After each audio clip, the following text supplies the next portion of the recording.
All right, let's paint a picture. You've just wrapped up a perfect pre-flight. The weather? Kavoo. The plane's topped off, and you are good to go. But right as you're about to fire up the engine, an inspector strolls over for a quick ramp check. He takes one look inside, points right at your panel, and says, "Sorry, but you're not going anywhere today."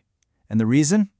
Well, even though you knew the tanks were full, your left fuel gauge was busted, stuck on empty. Yeah, that pilot learned a really tough lesson.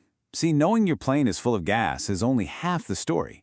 The other, and maybe more important half, knowing the rules. Knowing what gear the FAA says has to be working before you even think about taking off.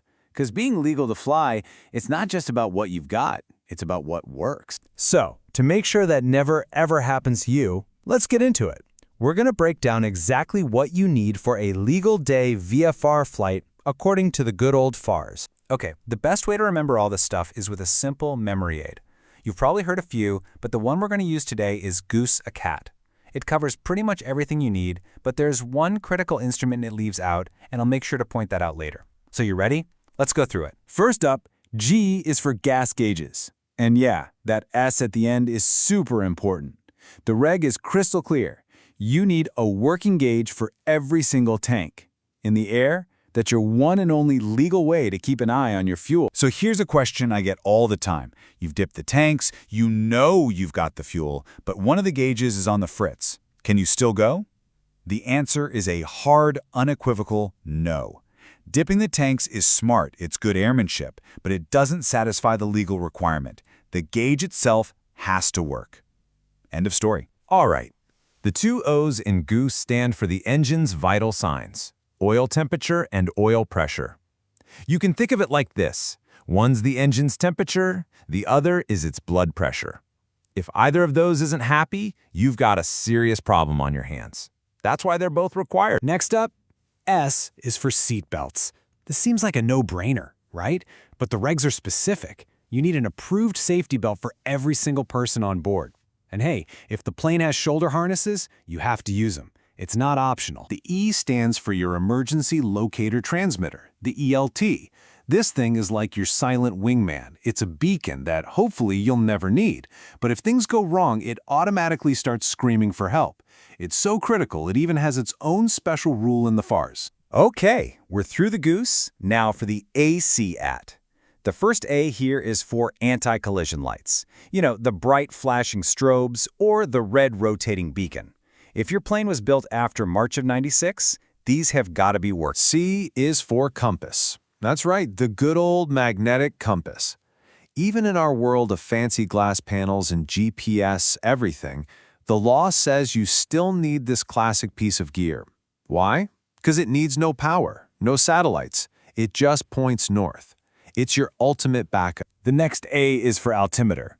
I mean, knowing how high you are, that's about as fundamental as it gets in aviation.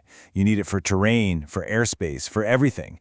So a working, sensitive altimeter is an absolute must-have. And we finish the mnemonic with T for tachometer. The tach just tells you how fast your engine is spinning, your RPMs.